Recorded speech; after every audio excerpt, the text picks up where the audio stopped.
पास आया और कहता कि जब तूने पहले दिन ही समझने और बूझने को मन लगाया था, मैं तभी परमेश्वर से तेरी प्रार्थना का उत्तर देने के लिए चल पड़ा था,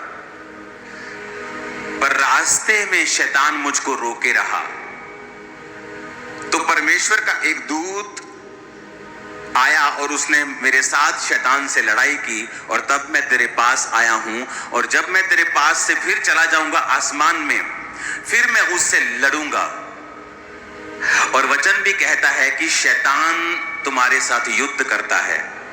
तुम्हारा युद्ध किसी पार्टी के साथ नहीं, कोई पॉलिटिकल पार्टी, किसी आरएसएस, सिखों के साथ, कैथोलिक के साथ, पेंटिकोस्टल के साथ, तुम्हारी किसी के साथ लड़ाई नहीं। तुम्हारी लड़ाई अंधकार की शक्तियों से है जिनका हेड ऑफिस आसमान में। तो वचन कहता है कि जब वो वापस लड़ा, तो अगर आप हिस्ट्री पढ़ेंगे, उस एरिया की हिस्ट्री बाइबल में नहीं है, वो उस बाइबल में अगर आपको मिलेगी तो इनडायरेक्टली मिलेगी।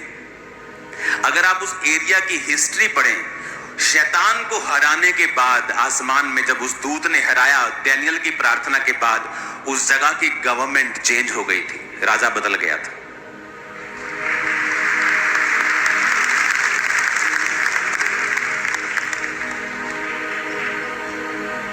तो बहुत से मैसेजेस हैं जो आज मैं आपको परमेश्वर के दूंगा, तो मैं ये चाहता हूं आप बड़े ध्यान से उन्हें सुने। एक वीडियो प्रोफेटिक हम पहले देखेंगे जो परमेश्वर ने कहा था मुझसे पूरा होते हुए, हम उसे देखेंगे अपनी स्क्रीन के ऊपर। परमेश्वर अपने सच्चे दासों पर अपनी आने वाली बातों को प्रकट करता है, ताकि वह जो करने जा रहा है उसे सुनकर लोग सचेत हो सके और उसकी इच्छा के अनुसार चल सके।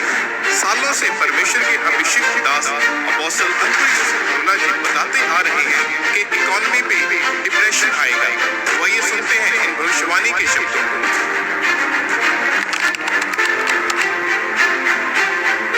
आने वाले टाइम में जो परमेश्वर मुझे दिखा रहा था, मैं आपको बताऊंगा आने वाले टाइम में क्या होगा, किस तरह से फाइनेंशियली ट्रबल्स देश फेस करेंगे। मैं आपको बता रहा हूं, प्रार्थना कर रहे हैं हम, लेकिन मैं आपको बता रहा हूं प्रोफेटिकली कुछ चीजें होंगी जिन्हें प्रेयर रोक नहीं सकती, लेकिन प्रेयर जो धर्मी होंगे उनको बचा सकती है, उनको स्ट्रॉन्ग रख सकती है, उस परीक्षा के दिन में उनको निकाल सकती है।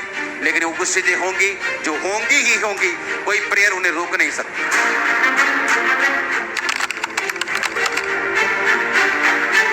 आने वाले समय में एकदम से इकोनॉमिक प्रेशर देशों के ऊपर पड़ेगा, एकदम से, लाइक सडनली, जस्ट सडनली 3-4 महीने में पूरी देश की परिस्थितियां चेंज हो जाएंगी। ऐसा होगा। प्रेयर्स आपको बचाएंगे, प्रेयर्स मुझे बचाएंगी, लेकिन इसे होने से प्रेयर रोक नहीं सकती। ये परमेश्वर की ओर से निर्धारित हो चुका है।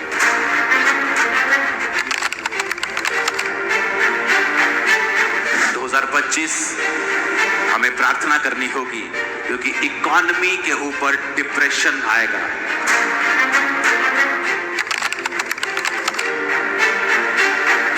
आप जो आने वाले समय का इकोनॉमिक ऑपरेशन है, डिप्रेशन है, आप इसे खत्म नहीं कर सकते, डिले कर लेंगे या खुद बच जाएंगे। और आपको मालूम होगा कि हमें चर्च में पहले से बताया जाता है, परमेश्वर की आत्मा हम पहले से हमसे बात करती है, हमें क्या करना है फ्यूचर के लिए, हमें क्या करना है आने वाले समय के लिए। और आज परमेश्वर के दास के द्वारा बोले गए वर्ड्स को हम पूरा होते हुए देख रहे हैं। फरवरी में 17 में से 15 दिन बाजार गिरा है। इस महीने केवल 3 दिन कारोबार बचे हैं। अगर इन 3 दिनों में भी निफ्टी में गिरावट जारी रही तो 34 साल में तीसरी बार ऐसा होगा। जो विदेशी निवेशक है उनका भारत से भरोसा घट गया है। वे हर महीने कई हजार करोड़ रुपया भारत के बाजार से निकाल रहे हैं और शेयर बाजार गिरता जा रहा है। सरकार के दावों से अलग बाजार अलग अलग सच्चाइयां हर दिन बता रहा है। अगर निफ्टी एक और महीना गिर गया तो 28 साल में पहली बार होगा जब निफ्टी लगातार 5 महीने तक गिरता रहेगा। ऐसा मार्केट के 34 साल के इतिहास में सिर्फ 2 बार हुआ है। घरेलू शेयर मार्केट में किस स्तर की गिरावट आ रही है, इसका अंदाजा आप ऐसा लगा सकते हैं कि सिर्फ फरवरी भर में अभी तक शुरुआत से अब तक सेंसेक्स करीबन 2500 अंक टूट चुका है।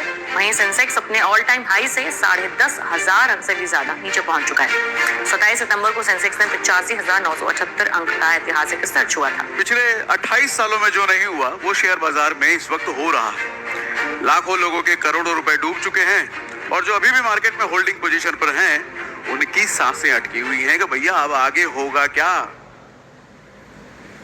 और ये आपको बता दिया गया था, और अब से नहीं, सिर्फ फरवरी से 31 से नहीं। अगर आप पिछले साल देखेंगे, पिछले साल के उस मोड पे मैंने ये बताया था जब हर शेयर मार्केट एवरीथिंग टॉप के ऊपर था। मैंने कहा था नहीं, ऐसा नहीं होगा। इसमें कोई सरकार की नाकामी की मैं बात नहीं कर रहा हूं, मैं आपको वो बता रहा हूं जो परमेश्वर मुझे दिखाता है आप लोगों के लिए कि आने वाला समय किस तरह का होगा। आप बड़े हैरान होंगे, अब आने वाले दिनों में एक प्रार्थना उपवास करने के लिए परमेश्वर ने मुझसे कहा है। हम 40 फास्ट रखेंगे पूरी चर्च, और उन चीजों के लिए प्रार्थना करेंगे, उन देशों के लिए भी प्रार्थना करेंगे जहां पर गिराव आना चाहिए। जो लोग मसीह के खिलाफ हैं, उन्हें उन जगहों से परमेश्वर हटाए। उन 40 फास्टिंग में और भी ऐसी चीजें हम प्रार्थना करेंगे। नॉर्थ कोरिया के लिए प्रार्थना करेंगे, और जो रिजल्ट फ्यूचर में परमेश्वर हमें देगा, आप शॉक्ड हो जाएंगे जो होने वाला है अभी आने वाले दिनों में। अभी गैर भाषा में प्रार्थना करते वक्त भी परमेश्वर का आत्मा यही बात कह रहा था कि चर्च अपने अधिकारों को पहचाने और वो प्रार्थना करना सीखे। क्योंकि मोस्टली चर्च में अगर हम देखें क्या वचन प्रचार हम करते हैं, ये हमें परमेश्वर से किस तरह से मांगना है, हमें परमेश्वर से किस तरह से लेना है, मांगो तो दिया जाएगा। ये एक फर्स्ट टर्म के बच्चों के एग्जाम की तरह है। फर्स्ट टर्म जैसे नर्सरी, वो LKG UKG के बच्चों को हम सिखाते हैं। ये वो वचन नहीं है कि परमेश्वर आपको जो सिद्ध करने के लिए देता है। अगर आप इन बातों को समझ रहे हैं तो आपको समझ आएगा कि हमें मार्च महीने में तैयार रहना है। हालेलुया। मार्च महीने में बड़ी मीटिंग्स होंगी। उन मीटिंग्स में हम एक स्पेशल सीट भी अनाउंस मैं करूंगा उस बड़ी मीटिंग के लिए, क्योंकि चर्च ने पार्किंग की 3.5 एकड़ जगह ली है बिल्कुल सामने। अब पार्किंग की प्रॉब्लम सॉल्व हो गई। बिल्कुल सामने जैसे आप एंटर किया करेंगे, रोड की दूसरी तरफ आपको 3.5 एकड़ का पार्किंग प्लॉट मिलेगा। सारी वहां पर लगाएंगे, कोई प्रॉब्लम नहीं होगी। तो हमें तैयार रहना है। उसके बाद बीच के बाद और बीच के पहले ही 13 और 16 मार्च से पहले ही 40 फास्टिंग की डेट अनाउंस होगी। 40 3 दिन के रोजे हम चर्च में आकर प्रेयर में रहेंगे। आप लोग भी प्रेयर में रहेंगे। प्रेयर पॉइंट्स मैं यहां पर नहीं बताऊंगा, वो जब आप जो लोग वहां पे होंगे उन्हीं के साथ मिलकर उन प्रार्थना पॉइंट्स के साथ हम प्रार्थना करेंगे। मैं आपको बता रहा हूं, कुछ ऐसा हो रहा है जो किसी ने सोचा नहीं। पॉलिटिकली मैं आपको बता रहा हूं, पूरी दुनिया में परमेश्वर कुछ बड़े डिसीजंस के साथ दुनिया में अपने आप को शो करेगा कि एंड पावर उसी की है और ताकत भी उसी की है। और उसी ने नबूकदनेस्सर को गद्दी पे बिठाया था और उसी ने उसको उतार दिया था।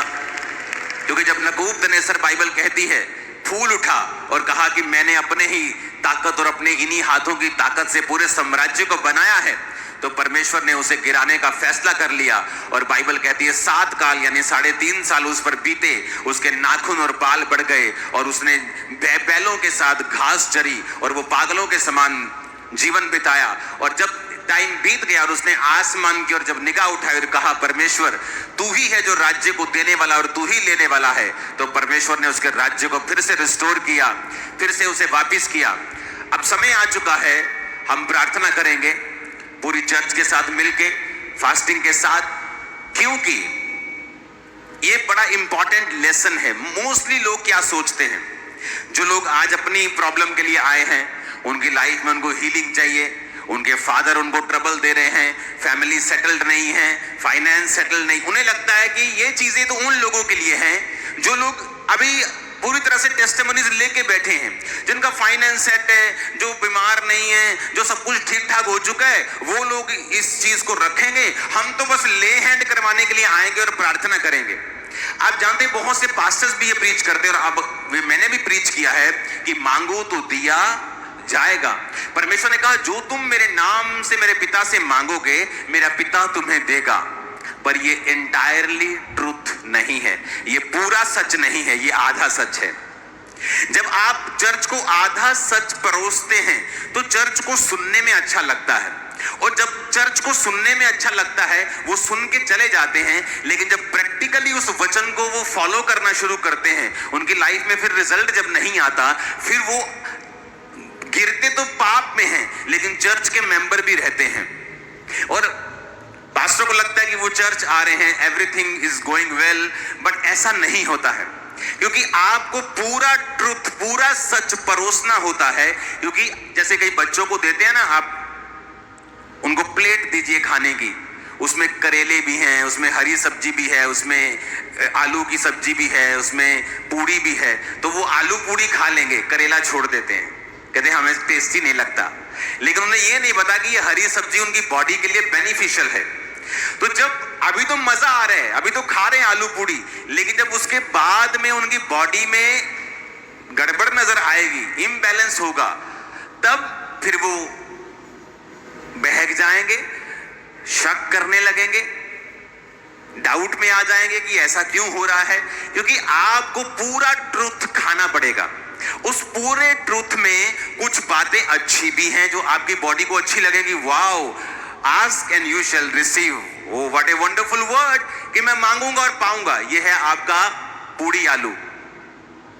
अगला है ढूंढो तो तुम पाओगे, यह है आपकी हरी सब्जी जो लोग चाहते नहीं।